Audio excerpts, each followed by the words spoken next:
নমস্কার, আপনারা দেখছেন চ্যানেল 24।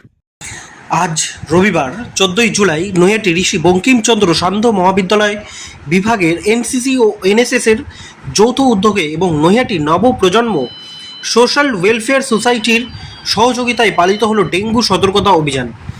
এনসিসি ও এনএসএস ছাত্রছাত্রীদের সহযোগিতায় প্ল্যাকার্ড হাতে 1 ঘণ্টাব্যাপী র্যালির মাধ্যমে এই অ্যাওয়ারনেস প্রোগ্রাম চলে এবং সাধারণ মানুষকে ডেঙ্গু নিয়ে সচেতনতা বার্তা দেওয়া হয়। আসুন দেখিনি এ বিষয়ে কি জানাচ্ছেন কলেজের কমার্স বিভাগের assistant professor doctor Biplab Saha এবং নৈহাটি নবপ্রজন্ম সোশ্যাল ওয়েলফেয়ার সোসাইটির সম্পাদক Shubham Das. Actually dengue awareness প্রোগ্রামটা ছিল ভেক্টর বর্ন ডিজিজের ওপরে। আপনারা সকলেই অবগত থাকেন যে বর্ষার পরেই আমাদের সারা রাজ্যব্যাপী যেভাবে ডেঙ্গুর আক্রমণ বা প্রকোপ মারণব্যাধি আকারে ধারণ করে, এই বিষয়ে আমাদের কলেজের নৈহাটি ঋষি বঙ্কিমচন্দ্র সান্ধ্য মহাবিদ্যালয়ের এনসিসি এবং এনএসএস ইউনিটের যৌথ উদ্যোগে এবং সর্বোপরি ইন কোলাবোরেশন উইথ নৈহাটির নবপ্রজন্ম সোশ্যাল ওয়েলফেয়ার সোসাইটি উদ্যোগে আজকে আমরা এই পার্শ্ববর্তী এলাকায় রেলওয়ে কলোনি, যেখানকার মানুষরা সত্যি তারা এখনো পর্যন্ত ডেঙ্গু ব্যাধি কি, কেন এবং এর জন্য প্রতিকারের পথ কি এ সম্পর্কিত তাদের কোনো সম্যক ধারণা নেই। সেই কথাটাকে মাথায় রেখেই আমরা এই তীব্র দাবদাহের মধ্যেও এই ছাত্রছাত্রীদের এই সর্বত সহযোগিতা নিয়ে আজকের আমাদের 1 ঘন্টার এই অ্যাওয়ারনেস ক্যাম্প চলল। এই ক্যাম্প তো চলবেই। আপনাদের জ্ঞাতার্থে জানাই, আমাদের নৈহাটির যে সমস্ত এনজিও আছে, আমাদের কলেজের উদ্যোগ থেকে বিশেষ করে সর্বপ্রথমে নৈহাটির নবপ্রজন্ম সোশ্যাল ওয়েলফেয়ার সোসাইটি, যে এই সংস্থা সম্পর্কে আপনারা কম বেশি অবগত আশা করি, ওরা যারা কিনা সারা বছর ধরেই আমাদের এলাকার উন্নয়নের কমিউনিটি এনগেজমেন্ট এবং কমিউনিটি ডেভেলপমেন্ট প্রকৃত অর্থে যে সে সমস্ত কার্যকলাপগুলো কালচারাল, সোশ্যাল, এছাড়া ক্যাপাসিটি বিল্ডিং, আমরা এই সবকটা বিষয়কে সামনে রেখে আমরা ইতিমধ্যে গত 12 তারিখ একটা মৌ স্বাক্ষর করি এবং এ বিষয়ে আমাদের সবার আগে ধন্যবাদ জানাতে হয় আমাদের কলেজের অধ্যক্ষ মহাশয় দেবাশিস ভৌমিক মহাশয়কে, সেই সঙ্গে আইকিউসি কোঅর্ডিনেটর। এর সঙ্গে আমার এই কাজে সক্রিয় সহযোগিতার হাত বাড়িয়েছেন এনএসএস এর কোঅর্ডিনেটর যিনি আছেন অভিজিৎ মণ্ডল, অন্যান্য অধ্যাপক অধ্যাপিকা, তারা সর্বতোভাবেই আমাদের এই নৈহাটি অঞ্চলের আপনারা খ্যাতনামা যে নৈহাটি সান্ধ্য মহাবিদ্যালয় যাতে আগামী দিনে শিক্ষার সঙ্গে কমিউনিটি ডেভেলপমেন্টে যাতে এগিয়ে যেতে পারে সেই কাজগুলো সাধ্যমতো চালিয়ে যাবে। যদি আমরা দেখতে পাচ্ছি যে বিভিন্ন পৌরসভার পক্ষ থেকেও এই ডেঙ্গু অভিযান তাদের এই প্রোগ্রাম চলছে, তার পাশাপাশি এই ধরনের আরও যে স্বেচ্ছাসেবক সংগঠনগুলো রয়েছে তাদের এগিয়ে আসাটাকে কতটুকু সার্থক বলে মনে হয়? আমি মনে করি এটা কমিউনিটি ডেভেলপমেন্ট কোনো একটা বিশেষ অর্গানাইজেশনের মধ্যে সীমাবদ্ধ থাকলে সেটা কখনোই সার্থক রূপ লাভ করতে পারে না।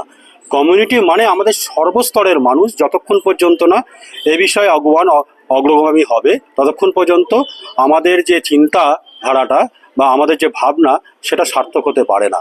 তাই সর্বত যে শিক্ষা প্রতিষ্ঠানগুলো, সেটা স্কুল হতে পারে, সেটা কলেজ হতে পারে, তারাও যদি এ বিষয়ে এগিয়ে আসে তাহলে তখনই আমাদের এই যে আমাদের ডেঙ্গু থেকে যে প্রতিকারের পথটা আপনারা সকলেই জানেন, prevention is better than cure, এই বিষয়টা আমরা এই নৈহাটি এলাকার মধ্যে আমরা এটা সম্প্রচার করতে সক্ষম হব।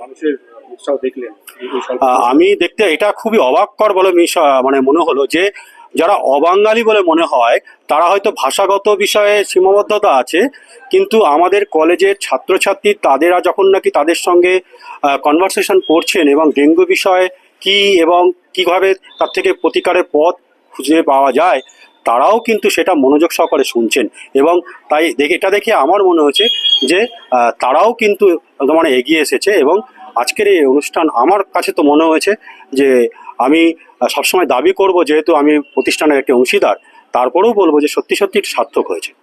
ডেঙ্গু নিয়ে কম বেশি মানুষের মধ্যে কিন্তু একটা সতর্কবার্তা জানি, কম বেশি হলেও জানি, তারপরেও আমরা দেখতে পাচ্ছি কিন্তু মানুষ এই ব্যাপারটাকে অনেকে এই ব্যাপারটাকে ক্যাজুয়াল নেয়, যত নোংরা ফেলা বা জল জমাটাকেও এড়িয়ে যাওয়া, তাদের উদ্দেশ্যে কি বার্তা থাকবে?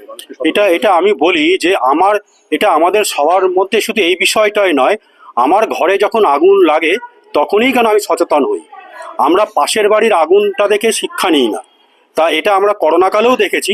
তা এই অবস্থাটা হয়তো এই কালচারটা আস্তে আস্তে অনেকটাই ডেভেলপ হয়েছে এবং আশা করি যে রাজ্য প্রশাসনের তরফ থেকে যেভাবে নৈহাটি মিউনিসিপ্যালিটি বাড়ি বাড়িতে গিয়ে ক্যাম্পেনিং করছে এবং আমরা শিক্ষা প্রতিষ্ঠানগুলো যেভাবে এগিয়ে আসছে এবং আশা করি এই আমাদের অন্ততপক্ষে নৈহাটি এলাকায় এই ডেঙ্গুর মুখোপ থেকে আমরা আগামী 5 বছর কি 10 বছর পরের থেকে রেহাই পাবো, প্রতিকার পাবো। আপনার নাম এবং পরিচয়? আমার নাম অ্যাকচুয়ালি আমি কমার্স ডিপার্টমেন্টের assistant professor in commerce doctor Biplab Saha. এছাড়া আমি এখন বর্তমানে এনএসএস এর প্রোগ্রাম অফিসার, নৈহাটি সান্ধ্য মহাবিদ্যালয়। নৈহাটি নবপ্রজন্ম আমরা দেখছি এর আগেও বিভিন্ন ধরনের সামাজিক কাজের সঙ্গে লিপ্ত থাকে। আজ ডেঙ্গু নিয়ে একটা অভিযান, সেখানে অংশগ্রহণ করবে, কী বলবেন? আজ আমরা ঋষি বঙ্কিমচন্দ্র ইভিনিং কলেজের পক্ষ থেকে এবং তাদের আহ্বানে এবং আমাদের যে নৈহাটি নবপ্রজন্ম সোশ্যাল ওয়েলফেয়ার সোসাইটি আছে তাদের সকল কার্যকর্তাদের উদ্যোগে আজ আমরা ডেঙ্গু অ্যাওয়ারনেস প্রোগ্রামটা আয়োজন করেছিলাম যৌথভাবে ঋষি বঙ্কিমচন্দ্র ইভিনিং কলেজ এনসিসি এবং এনএসএস ইউনিটের পক্ষ থেকে। আমরা কলেজ এবং তার কলেজের পার্শ্ববর্তী এরিয়াগুলোতে ডেঙ্গু অ্যাওয়ারনেস নিয়ে এই প্রোগ্রামটা আজকে করেছি। আমরা সকাল থেকে 1 ঘন্টার আজকে প্রোগ্রাম এবং কলেজের যারা ছাত্রছাত্রী আছে, এনসিসি এবং এনএসএস ইউনিটের যারা সদস্য আছে তাদের একত্রে উদ্যোগে আমরা আজকের এই ডেঙ্গু অ্যাওয়ারনেস প্রোগ্রামটা করেছি। এটা কি আগামী দিনে স্কুল পড়ুয়াদের সাথে হতে পারে এই প্রোগ্রামটা? হ্যাঁ, আমরা ইতিমধ্যেই এই প্রোগ্রামগুলো কলেজের তরফ থেকে তো আজকে হলো, এর পরবর্তীকালে আমরা স্কুল এবং বিভিন্ন যে বস্তি এরিয়াগুলো আছে সেখানে এবং অন্যান্য জায়গায় আমরা এর মধ্যেই সুন্দরবনে একটা প্রজেক্ট করছি, এর ওপরে ডেঙ্গু অ্যাওয়ারনেস প্রোগ্রাম এবং অন্যান্য সেখানকার সুন্দরবনের মানুষের যে সমস্ত চাহিদা আছে তাদেরকে নিয়ে একটা সেখানেও প্রজেক্ট করছি। অবশ্যই নৈহাটিতে আমরা ডেঙ্গু অ্যাওয়ারনেস ক্যাম্প কলেজে যেমন করেছি অন্যান্য স্কুলগুলোর সাথে কোলাবোরেশনে কাজ করব আগামী দিনে। আপনার নাম? শুভম দাস। আমি নৈহাটি নবপ্রজন্ম সোশ্যাল ওয়েলফেয়ার সোসাইটির সম্পাদক। আমাদের এই ভিডিওটা ভালো লাগলে লাইক করবেন এবং এরকম আরও ভিডিও দেখার জন্য চ্যানেলটিকে সাবস্ক্রাইব করবেন।